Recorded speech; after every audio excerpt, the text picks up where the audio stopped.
കർത്താവിൽ അനുഗ്രഹീതരെ, 2019 ആണ്ടിലെ ഈസ്റ്റർ അഥവാ കർത്താവായ യേശുക്രിസ്തുവിൻ്റെ ഉയർത്തെഴുന്നേൽപ്പ് പെരുന്നാൾ നാം ആചരിക്കുവാൻ പോകുകയാണ്. കർത്താവിൻ്റെ ഉയർത്തെഴുന്നേൽപ്പാണ് നമ്മുടെ ജീവിതത്തിൻ്റെ ഏറ്റവും വലിയ പ്രത്യാശ എന്ന് പറയുന്നത്. കാരണം കർത്താവ് ഉയർത്തെഴുന്നേറ്റത് കൊണ്ട് നാമും നമ്മുടെ ജീവിതത്തിലെ മരണാനന്തര ജീവിതത്തിലേക്ക് പ്രവേശിക്കുന്നതിന് മുൻപ് ഈ പുനരുത്ഥാനം നമുക്കും ബാധകമാണ്.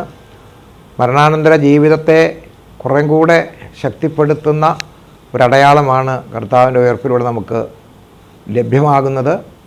പുനരുത്ഥാന പെരുന്നാളിൽ നാം പങ്കെടുക്കുമ്പോൾ സമാധാനവും പ്രത്യാശയും നഷ്ടപ്പെട്ടുകൂടാ. നമ്മുടെ ജീവിതത്തിൽ ദൈവമായുള്ള നമ്മുടെ ബന്ധം കൂടുതൽ അരക്കിട്ട് ഉറപ്പിക്കാൻ ഇടയാകണം. പാപത്തിൻ്റെ കല്ലറയിൽ നിന്ന് നാം ഉയർത്തെഴുന്നേൽക്കണം. അതുപോലെ തന്നെ മരണാനന്തര ജീവിതത്തിൽ നമുക്ക് കൃത്യമായി വിശ്വസിക്കുവാൻ തക്കവണ്ണം ഉള്ള ഒരു അടയാളവും വ്യക്തതയും ആണ് ഉയർത്തെഴുന്നേൽപ്പ് പെരുന്നാൾ മുഖാന്തരമായിട്ട് നമുക്ക് സിദ്ധിച്ചിട്ടുള്ളത്. അത് നമ്മെ സംബന്ധിച്ചിടത്തോളം വലിയ ഒരു ആശ്വാസവും, അതുപോലെ തന്നെ നാം ഈ ഭൂമിയിൽ ജീവിച്ച് ഭൂമിയിൽ അവസാനിക്കുന്നില്ല, നമുക്ക് മരണാനന്തര ജീവിതമുണ്ട് എന്നുള്ളതിൻ്റെ തെളിവും കൂടിയാണ് പുനരുത്ഥാന പെരുന്നാൾ മുഖാന്തരമായിട്ട് നമ്മെ ഓർമ്മപ്പെടുത്തുന്നത്. ക്രിസ്തുവിൻ്റെ ഉത്ഥാനം ഉണ്ടാകുവാൻ തക്കവണ്ണം ഇടയാകുന്നത് നിരപരാധിയായ നീതിമാനായ യേശുക്രിസ്തുവിനെ അന്നത്തെ മത രാഷ്ട്രീയ അധികാരങ്ങൾ ഉപയോഗിച്ച് കുരിശിൽ തറച്ച് കൊല്ലുകയാണ് ഉണ്ടായത്.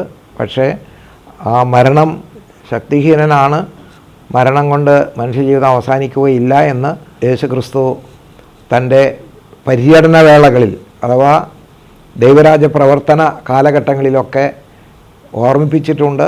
അത് പൂർത്തീകരിക്കപ്പെട്ടു. അതുകൊണ്ട് നമ്മുടെ ജീവിതത്തിലെ ഈ പുനരുത്ഥാനം, യേശുവിൻ്റെ പുനരുത്ഥാനമാണ് നമ്മുടെ ജീവിതത്തെ ശക്തിപ്പെടുത്തുന്നതും പ്രതീക്ഷയുള്ളതും പ്രത്യാശയുള്ളതുമാക്കി തീർക്കുന്നത് എന്ന കാര്യം പ്രത്യേകം ഓർത്തിരിക്കുക.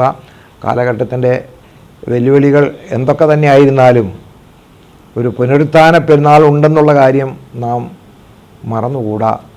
ഈ വർഷത്തെ കർത്താവിൻ്റെ പുനരുത്ഥാന പെരുന്നാളിൽ ആത്മാർത്ഥമായി സംബന്ധിച്ച് എല്ലാ ദൈവികമായ അനുഗ്രഹങ്ങളും കൃപകളും നമുക്ക് ലഭിക്കുമാറാകട്ടെ എന്ന് ആശംസിക്കുന്നു. എല്ലാവർക്കും ഈസ്റ്റർ ആശംസകൾ നേരുന്നു.